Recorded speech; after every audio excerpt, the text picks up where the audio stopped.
Smart Geometry is like a floating school, right? It's a boat, it has wings, it moves swiftly, it's a fantastic magnet for attracting brilliant minds, as I've said before, from around the world. It's a competitive process, and I just love the idea that their mission is about, it's a kind of engine for change, and they kind of deploy themselves in certain academic locations, one city, one country, one time a year. And there's an affiliation that takes place between that university, in this case, Rensselaer and Smart Geometry. Fantastic match.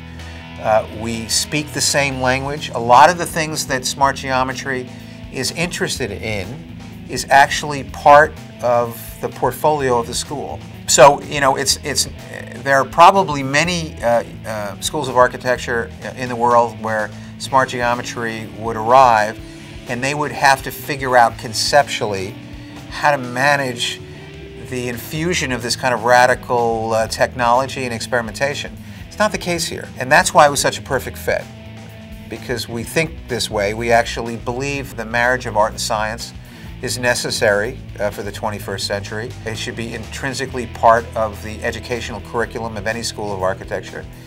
And if it isn't, they really need to think twice. It's not only informed the aesthetics within the buildings that we make, but I would say the way they perform environmentally.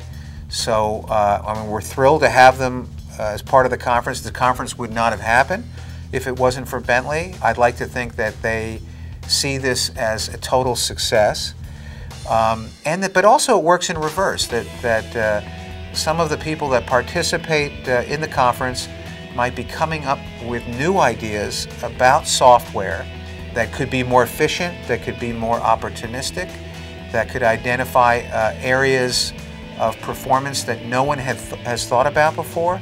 So it isn't a top-down situation. I think there's a kind of reciprocity that works in both directions, and we thank them very much for all their support, and they've been enormously generous.